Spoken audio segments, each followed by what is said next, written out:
Hello everybody, the first major content update for the Division 2 is now live, and with it comes Tidal Basin, which is a new stronghold, and it also increases the world tier max to world tier 5 and allows you to start getting really cool new set loot.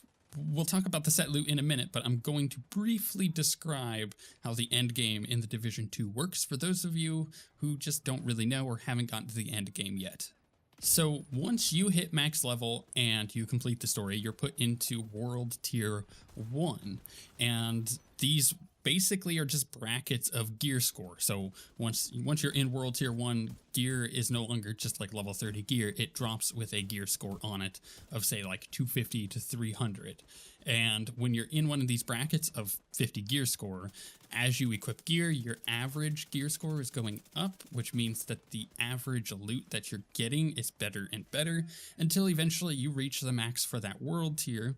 And then you have to go do the stronghold, which has a gear score requirement on it for that world tier. So for example, you finish world tier 1, you go do a stronghold, because you're kind of the max item level or gear score or whatever you want to call it at that point, and then that boosts you up once you finish that stronghold to world tier 2, and then so on and so forth. It keeps going. It's kind of a repetitive process, but it is still exciting as you go through it because you're not just doing the same stronghold, you're doing different ones in order to get to new world tiers, and you're just constantly getting awesome loot as you go, and it's a fun process.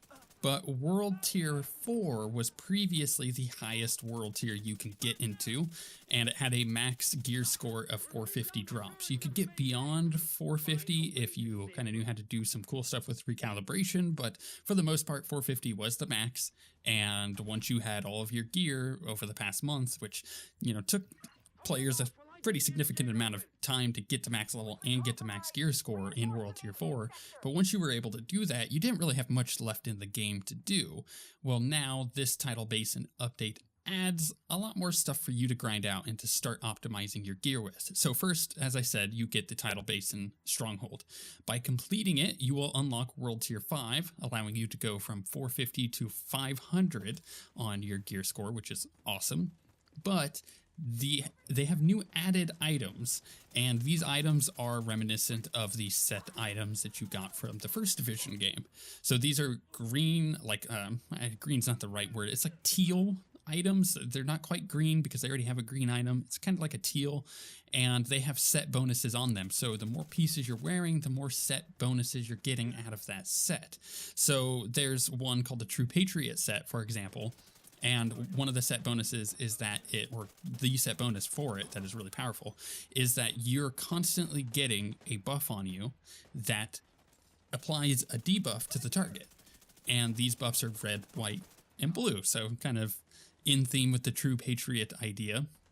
And each of these debuffs that you're putting on the target do different things. So if I remember correctly, like red makes it so they take more damage, or maybe it's that they can't heal. It's something like that. And then one of them makes it so anybody who's attacking that target with that color debuff on it is getting armor back on themselves, which is really powerful. And then the final one is like they take more skill damage or something like that. I don't remember quite how it works, but essentially you're getting this cycling debuff to put on a target, and if the target has all 3 debuffs on them, everybody who attacks them deals a massive amount of extra damage to them. So it is kind of this cool idea for a set of gear that you're wearing that then changes your gameplay, because now you're going to be using some kind of weapon that you can really like hammer into a target. Like an SMG is a good way to do it, or an LMG, to be able to make sure that these targets have all 3 debuffs on them at the same time. And because your buffs are constantly cycling of which one that you have to put on a target, you're trying to make sure that you're applying the right ones to the correct target. So it's just a cool idea for a set. And they've added 3 of these kind of sets, and each of them have their own unique set bonuses.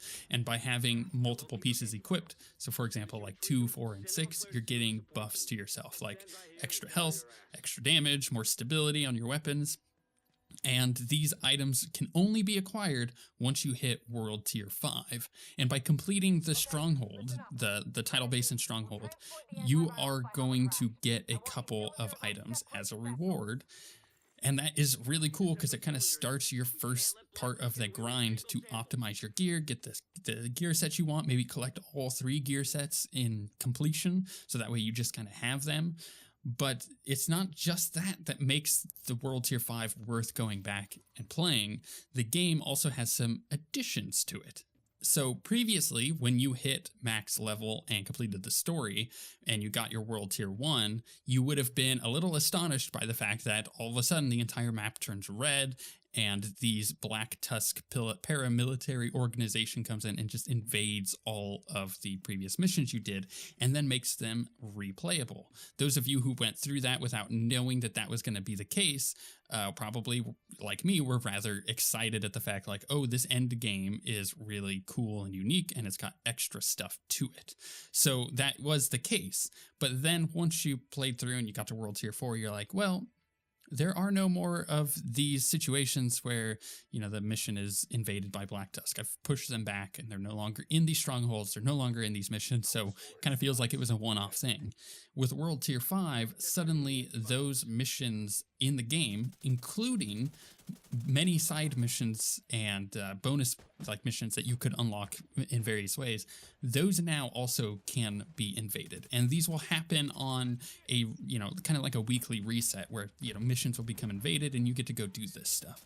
And that is really cool because that adds a dynamic level of content to the game that it didn't really need, but now that it has it, it's even better for it. So for example, you'll log in like a week and there'll be all these missions that you can do that are invaded, and then that you could do the non-invaded versions of them if you really want to.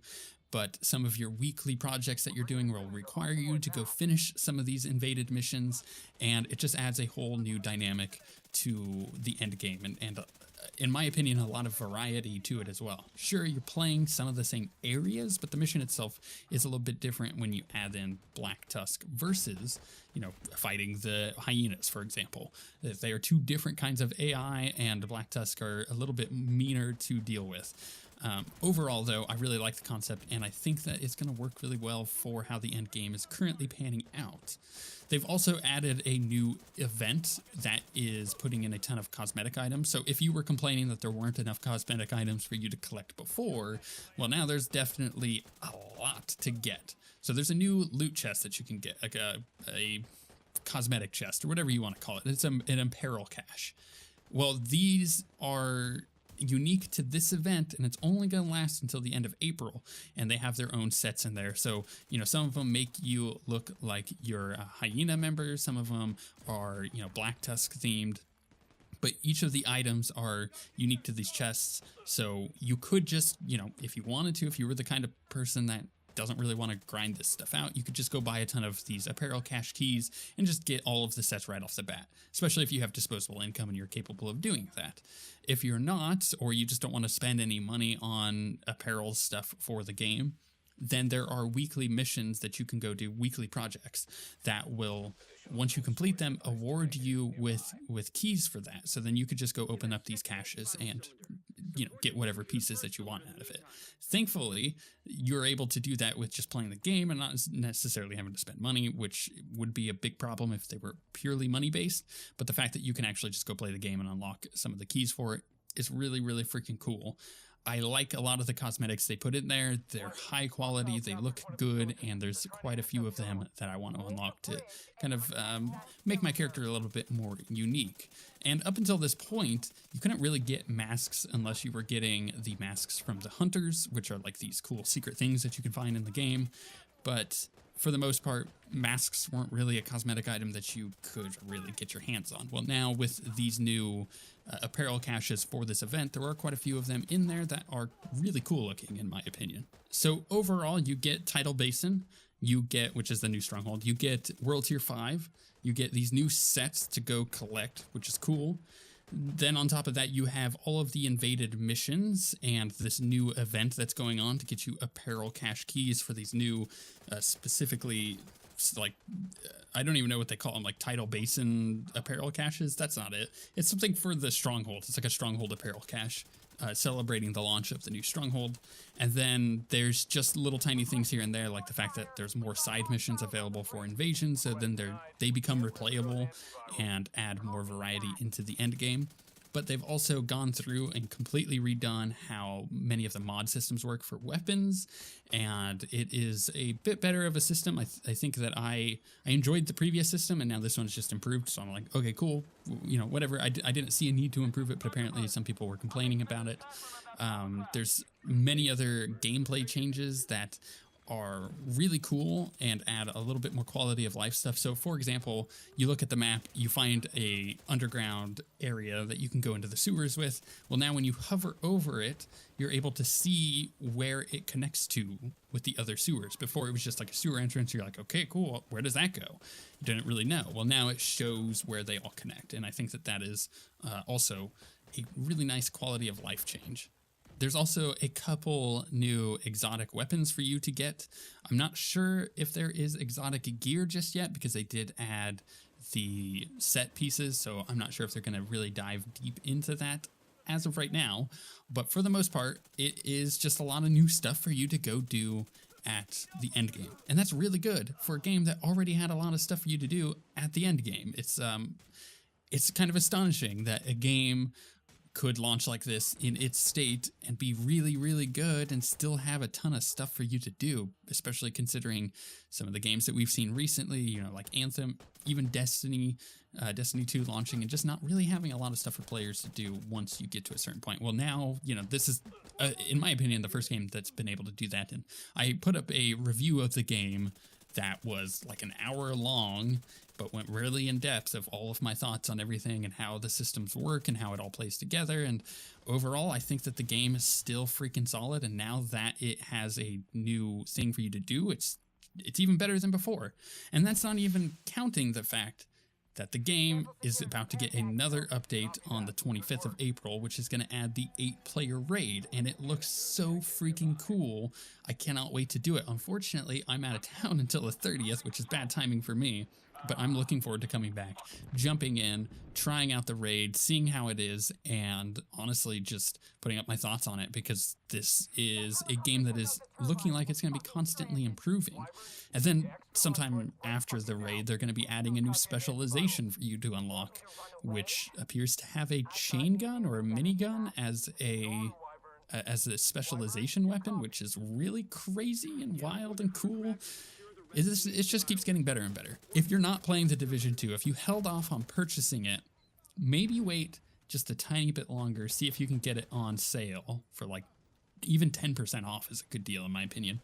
But as I said in my review, this game is solid. It is great. It is well worth the cost of $60 in my opinion. I mean, before that first week of launch was over, I already put over 55 or 60 hours into the game.